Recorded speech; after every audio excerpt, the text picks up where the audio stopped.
মানুষের জীবনে চারটা বদভ্যাস এমন আছে, আল্লাহ পাক বারবার সেই বদভ্যাসগুলোর কথা স্মরণ করিয়ে দিয়েছেন। এক নাম্বার মানুষের জীবনের সবচেয়ে মারাত্মক বদভ্যাস হচ্ছে ওয়াকানাল ইনসানু আজুলা। কোরআন বলছে মানুষের জীবনের সবচেয়ে বড় বদভ্যাস হচ্ছে মানুষ বড্ড তাড়াহুড়া করে। এবার একটু আমরা নিজেরা যদি মিলায় দেখি, প্রত্যেকটা মানুষের জীবনে তাড়াহুড়া কম না বেশি? নেতা হওয়ার জন্য তাড়াহুড়া, একজন বলছে বেশি, বাকিরা কি বলেন? নেতা হওয়ার জন্য যেমন তাড়াহুড়া আছে, ধনী হওয়ার জন্য তাড়াহুড়া আছে, সব ক্ষেত্রে আমাদের শুধু তাড়াহুড়া আর তাড়াহুড়া। আল্লাহ পাক বলছেন এটা তোমার সবচেয়ে বদভ্যাসগুলোর মধ্যে একটা, এটি যে তুমি সবচেয়ে বেশি তাড়াহুড়া করো। এরপরে আল্লাহ রাব্বুল আলামিন বলেন ওয়াকানাল ইনসানু কাফুরা। মানুষ সবচেয়ে বেশি অকৃতজ্ঞ হয়। আচ্ছা বলেন তো, মানুষের চাইতে অকৃতজ্ঞ একটা প্রাণী এই দুনিয়ার বুকে আর আছে? যার ভিতরে প্রাণ আছে, সবচেয়ে অকৃতজ্ঞ যদি কোনো প্রাণ থাকে এটা হচ্ছে মানুষ। মাত্র খেয়ে মানুষ এখনই ভুলে যায়, খেয়ে উঠতে পারে না এর আগে ভুলে যায়। অজস্র যে নেয়ামত আল্লাহ দিয়েছেন, প্রত্যেকটা নেয়ামতের কত দাম হারাইলে আমরা বুঝি। আমি উত্তরবঙ্গে একটা সপ্তাহ মাহফিল ছিল টানা, প্রচন্ড শৈত্যপ্রবাহের কারণে গতকাল থেকে কানে কম শুনতেছি।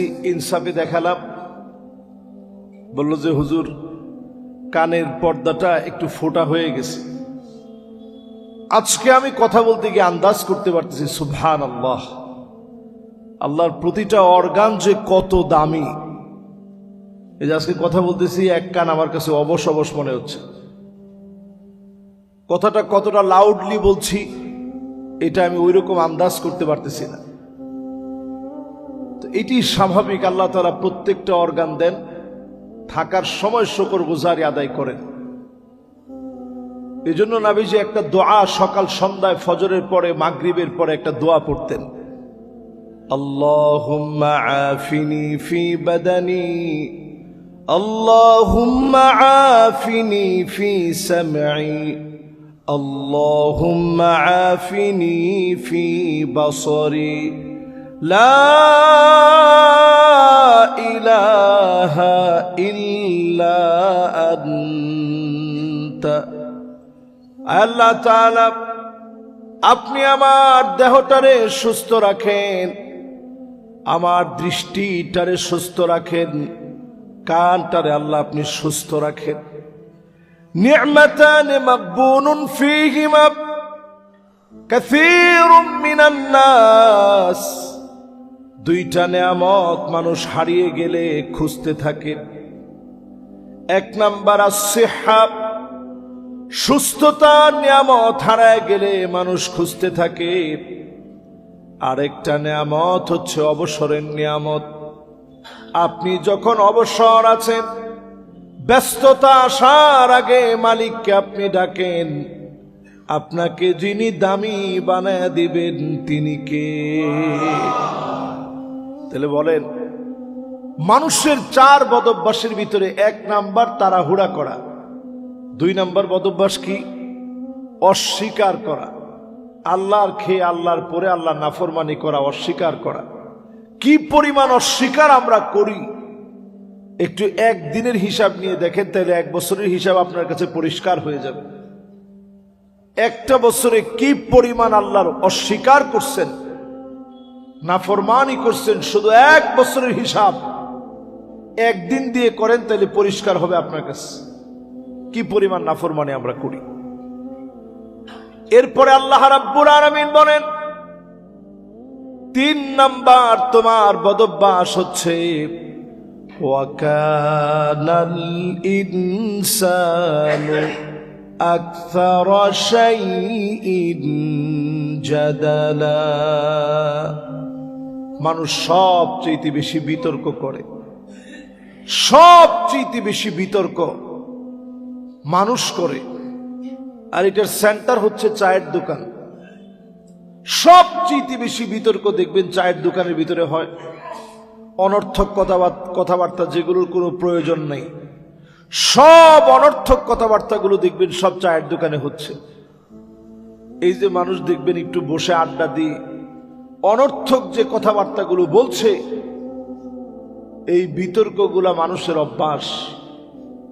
যদি আপনার জন্য কথা বলতেই হয়, আপনি কল্যাণকর কিছু বলবেন, আও ইয়াসমুত, অথবা আপনি চুপ থাকবেন। অনর্থক কথা বলা ইসলামে এটা একেবারেই জায়েজ নেই। আমাদের সমাজের ভিতরে অনর্থক কথা বলার মতো লোকজন কম না বেশি? যেটা লাগে না সেটাও বলে, যেটা লাগে সেটাও বলে। অনর্থক কথাগুলো বাদ দিয়ে সার্থক কথা বলতে হবে।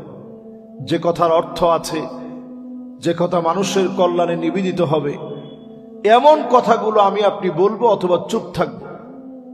চুপ থাকার ভিতরে সওয়াব আছে, কথা বেশি বলার ভিতরে সওয়াব নাই, গুনাহ আছে। সাহাবায়ে কেরাম জিহ্বাটা ধরে দেখাইতেন যে যদি এই জিহ্বাকে কন্ট্রোল করা যেত, নবীজি হাদিসের মধ্যে বলছেন আদমানু লাহুল জান্নাহ, লজ্জাস্থান আর জিহ্বাকে যে কন্ট্রোল করবে, আল্লাহর জান্নাতে আমি নবী তার জন্য জামিনদার হয়ে যাব। জোরে কোন সুবহানাল্লাহ।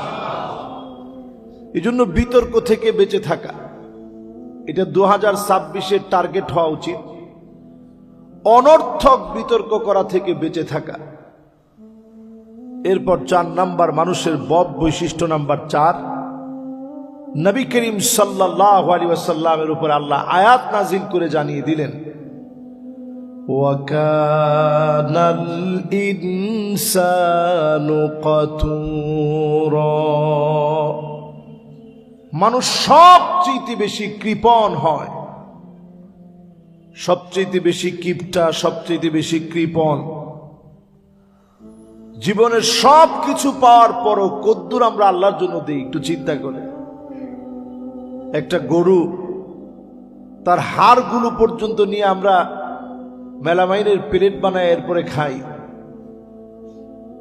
এরপরে চামড়া পর্যন্ত জুতা বানাই। এখন চামড়ার দাম যেহেতু কম, অনেকে চামড়াও পাক করে খেয়ে ফেলে, যদিও আমি এটার পক্ষে না। তো এই চামড়া পর্যন্ত মানুষ এখন খায় অথবা জুতা বানায়। চিন্তা করেন, একটা গরুর গোবর পর্যন্ত আমাদের সারের কাজ করে। সারাটা জীবন ধরে সে আপনার জন্য দিয়ে গেল, তাকে জবে করার পর থেকে নিয়ে সে আপনার কল্যাণই কাজে লাগতেছে। একটা বিষাক্ত সাপের বিষ পর্যন্ত আপনার জন্য, আমার জন্য, তার বিষক্রিয়াগুলো, বিষাক্ত বিষগুলো পর্যন্ত ক্যান্সারের প্রতিষেধক হিসেবে আল্লাহ দিয়েছে। প্রত্যেকটা সৃষ্টিকে আমার আপনার জন্য আল্লাহ খাদেম বানায় দিয়েছে। সব সৃষ্টি আমার আপনার জন্য খাদেম।